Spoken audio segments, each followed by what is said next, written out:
Hey everybody, welcome to another edition of my favorite riffs.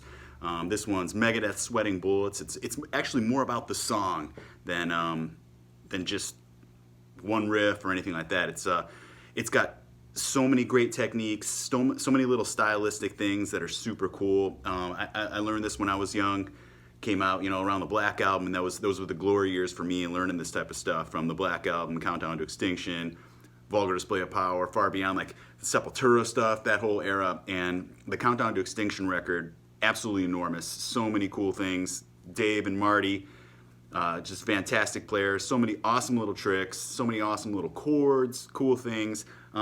This is one of the first solos I ever learned. That's kind of why I started with this, because the solo is just jam-packed with a ton of killer techniques that help build my style, and that I know can help everybody out there too. And I'll point out those things. But it's like a solo that's kind of like attainable in my opinion. So Marty's one of my favorite guitarists ever, but his solos were just way too next level for me. I could never really play them. But Dave's stuff, which he plays the solo in this song, and it looked like something I could do, and I don't know, if like me, you saw this video on Beavis and Butthead, and you could see him playing a little bit here and there and stuff, and it was just like, it was the song that I thought I could tackle. So me and a buddy that I was jamming with all the time back in like 7th, 8th grade, we got the book and sat down and studied it, and it became such a great song to play for a lot of reasons. So just kind of riff by riff here from the beginning, just this opening thing. By the way, if you're not familiar with the song, check it out.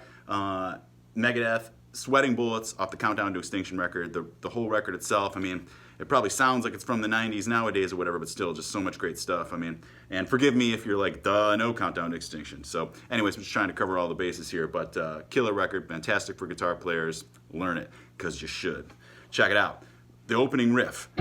These like...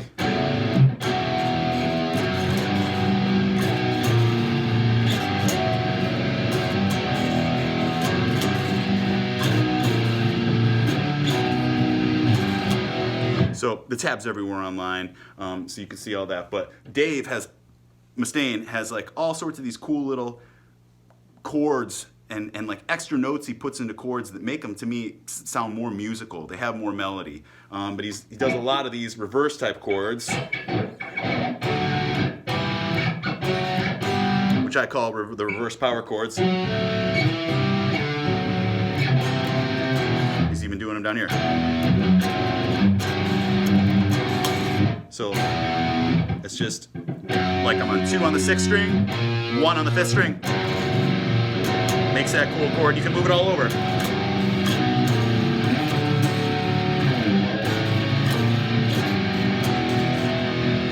So, and then the other guitar player is going.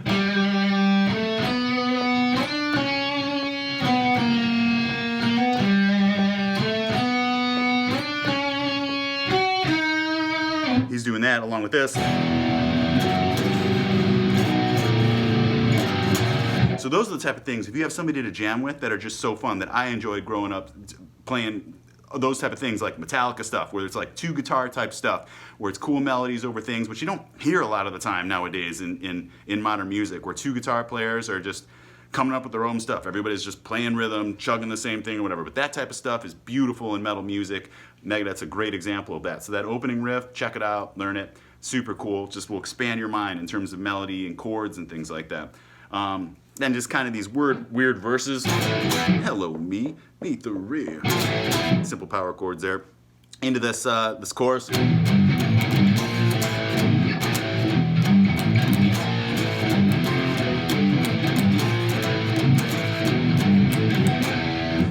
Kind of flubbed that a little bit. Anyways, again, you can check that one out. Kind of like a weird, kind of like chord jumpy thing. It gives it this kind of feel. Anyways, but still just one of those riffs that I think is kind of fun to play. So we go through a couple renditions of that and break right into the solo part.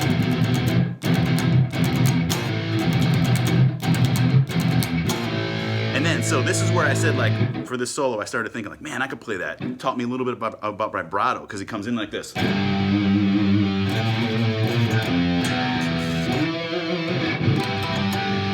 Harmonic there, but that whole vibrato, you could hear it in the recording.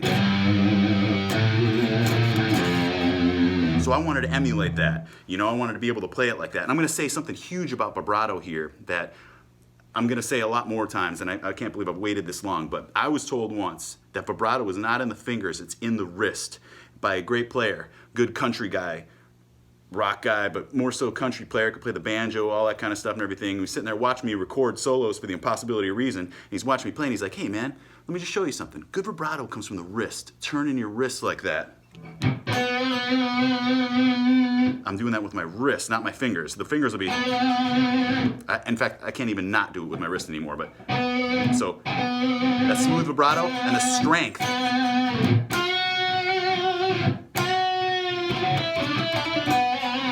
All comes from the wrist there. So, wrist, big wrist, not just little finger, but wrist. Something I skipped over here during that chorus riff.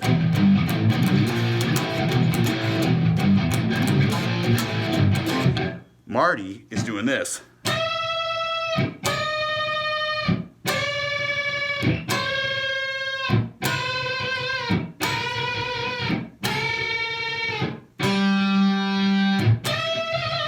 Also a cool thing to learn, because what's happening there? If you were to just play this is 12 on 1 and 15 on 2. If you play them together, it's this chord. Not as appealing, but if you bend this up a full step, the 15, so where 17 would be, and then play them together, they're the same note. So, it's another great exercise to learn to bend this just to the right pitch. You're bending it so it sounds the same as 12.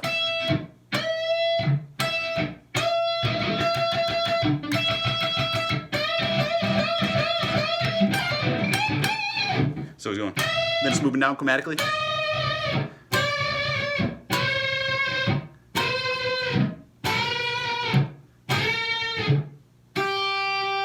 So, cool exercise to learn there too. Back, we're about to hit the solo.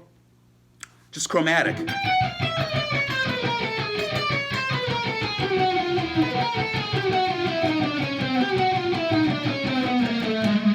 So it's a cool thing and really utilizes the triplet feel. Okay, so this isn't just 1, 2, 3, 4, 1, 2, 3, 4, 1, 2, 3, 4 like it looks. And that's when I first started playing this, I could never get it right because I had that feel in my mind because it looks, you know, like that. It looks like 1, 2, 3, 4, 1, 2, 3, 4, 1, 2, 3, 4, but it doesn't have the same sound as if you play it and pick it with the triplet feel in mind, which is 1, 2, 3, 1, 2, 3, 1, 2, 3, 1, 2, 3, or the same as 1, 2, 3, 4, 5, 6, 1, 2, 3, 4, 5, 6, 1, 2, 3, 4, 5, 6, 1, 2, 3, 1, 2, 3, 1, 2, 3, 1, 2, 3, 1, 2, 3, 4, 5, 6, 1.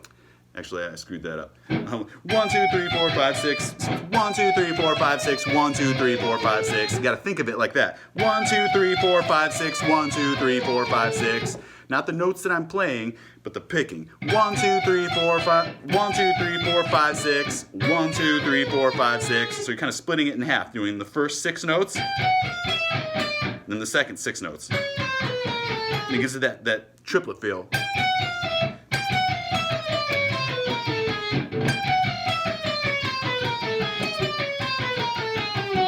1, 2, 3, 4, 5, 6. 1, 2, 3, 4, 5, 6. There we go. 1, 2, 3, 4, 5, 6. 1, 2, 3, 4, 5, 6. 1, 2, 3, 4, 5, 6. 1, 2, 3, 4, 5, 6. 1, 2, 3, 1, 2, 3, 1, 2, 3, 1, 2, 3, 1, 2, 3, 4, 5, 6. 1, 2, 3, 4, 5, 6. 1, 2, 3, 4, 5, 6. So it's a great way to learn that feel, and the whole solo has that triplet feel. So the difference is, here's like quarter notes or 16th notes. 1, 2, 3, 4, 1, 2, 3, 4, 1, 2, 3, 4, 1, 2, 3, 4. But triplets will be 1, 2, 3, 1, 2, 3, 1, 2, 3, 1, 2, 3. I'm still doing this. That's how the feel, what I'm emphasizing, the notes. 1, 2, 3, 1, 2, 3, 1, 2, 3, 1, 2, 3, 1, 2, 3, 1, 2, 3, 1, 2, 3, 1, 2, 3, or 1, 2, 3, 4, 5, 6, 1, 2, 3, 4, 5, 6. You know, Slayer uses that a lot.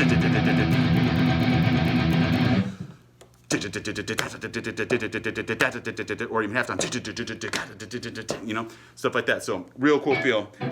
All this stuff is just attainable, all in this little box. The next, after that run, chromatic run.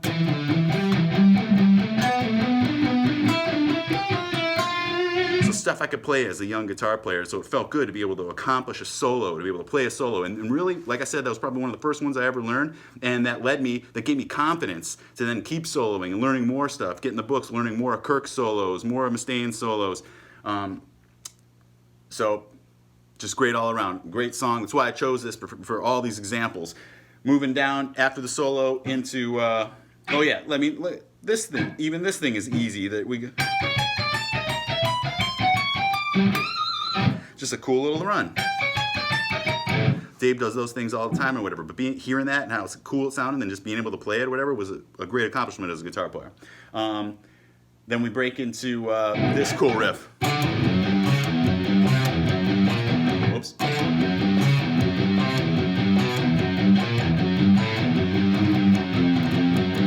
Awesome riff, awesome for dexterity, kind of got the spider feel to it and just chromatic. 2, 1,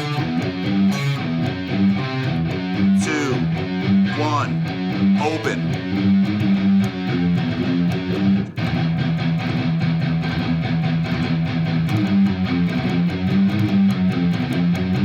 That's the picking. Picking never changes. Learning that type of stuff or whatever, there's so much of that little stuff in Chimera riffs all over the place. This also reminded me of this riff. Master of Puppets.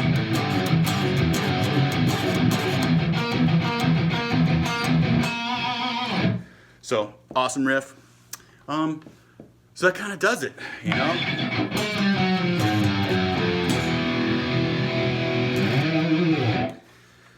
Rounding out the teens of the 21st century here. Hope everybody has a great, safe, happy New Year, and I'll see you in hopefully what I hope is the Roaring 20s. Thanks again to everybody. Hope you enjoyed this. Study it, check it out, and play along. Try to learn the stuff. It's like somebody that tells you the good books to read. I'm hoping that I can convey that same message, that these are the great songs to learn to improve your guitar skills, just with so many great styles and techniques. So.